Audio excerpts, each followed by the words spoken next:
सरसार की एक कौम जिसे कौम सबा भी कहा जाता है, अल्लाह ताला की बेशुमार नेमतों के अंदर जिंदगी गुजार रही थी। ये कौम एक अजीम तहजीब व तमद्दुन की मालिक थी। हज़रत दाऊद अलैहिस्सलाम और हज़रत सुलेमान अलैहिस्सलाम की बाज़मत हुकूमतों के बाद उनकी हुकूमत ज़बान ज़द खास व आम थी। कहा जाता है कि ये लोग गंदुम के मग़ज़ से आटा पस कर रोटियां पकाते थे, लेकिन इस बड़िए बरक्स वो इस कदर इसराफ करने वाले और नाशुक्रे थे कि उन्हीं रोटियों के साथ बच्चों का पाखाना साफ करते थे।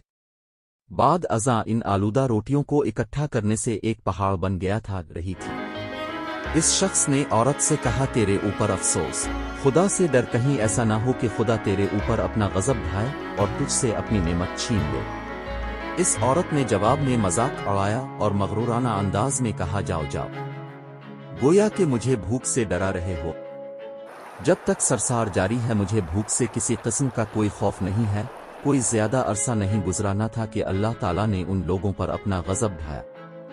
पानी जो कि जिंदगी की बुनियाद है, इन लोगों से छीन लिया। यहां तक कि कहत नाजिल हुआ। बात यहां तक पहुंच गई कि उनकी ज़ख़ीरा की हुई तमाम ग़िज़ा खत्म हो गई।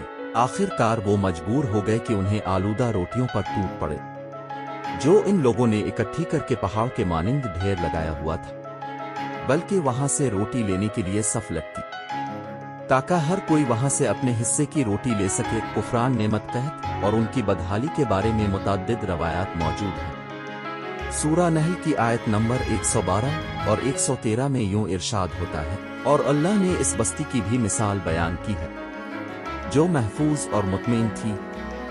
उसका रिज़्क हर तरफ से बाकायदा जा रहा था, लेकिन इस बस्ती के रहने वालों ने अल्लाह की नेमतों का इनकार किया, तो खुदा ने उन्हें भूख और प्यास का मजा चखाया, सिर्फ उनके इन अमाल की बना पर के जो वो अंजाम दे रहे थे। और यकीनन उनके पास रसूल आया, तो इन लोगों ने उनको झुठलाया, तो फिर इन तक अज़ाब आ पहुंचा कि ये सब जुल्म करने वाले थे। बयान होता है कि उन लोगों ने अपनी ज़राअत को बेहतर तौर पर काश्त करने के लिए पानी ज़ख़ीरा करने की खातिर बलक के दो पहाड़ों के दरमियान एक बहुत बड़ा बंद मुअर्रब तामीर किया हुआ था। सुराख और दूसरे पहाड़ों से गुजरा हुआ पानी इस बंद में आकर वाफिर मिक़दार में जमा हो जाता था।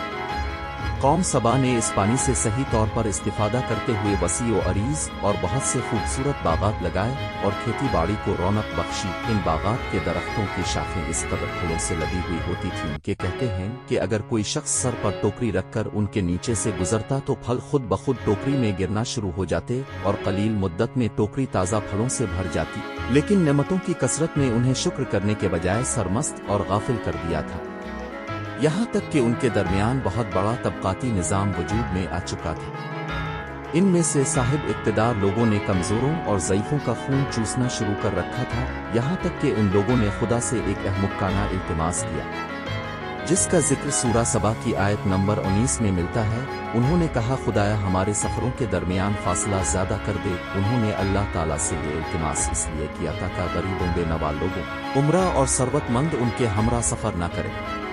उनकी ख्वाहिश ये थी कि आबादियों के दरमियान खुश्की हो और फासला बहुत ज्यादा हो, ताकती दस्त और कम आमदनी वाले लोग उनकी तरह सफर न कर सकें। अल्लाह ताला ने इन मगरूर पेट के पुजारियों पर अपना गजब नाजिल किया।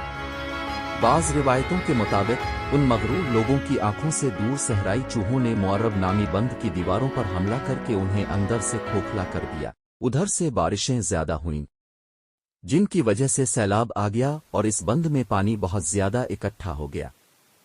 अचानक बंद की दीवारें टूटी, इससे एक बहुत बड़ा सैलाब आया, जिसमें तमाम देहात, आबादियां, माल मवेशी और बागात, खेतियां और उनके महल और घर पानी में गर्क होकर नाबूद हो गए। उनके बागात और ज़राअत में से सिर्फ बैरी के दरख्त और कुछ झाड़ियां बची थी। खुशलहान परिंदे वहां से कोच कर गए थे, जबकि उल्लू और कुआहे ने कौम सबा के खंडरात में अपने घोंसले बना थे। इस बात का जिक्र सूरा सबा की आयत नंबर 15 और 16 में मिलता है, और आखिर में सूरा सबा की आयत नंबर 17 में कुरान करीम ने इस वाक़े का यूं नतीजा निकाला है, ये हमने उनकी नाशुक्री की सज़ा दी है और हम नाशकरों के अलावा किसी को सज़ा नहीं देते।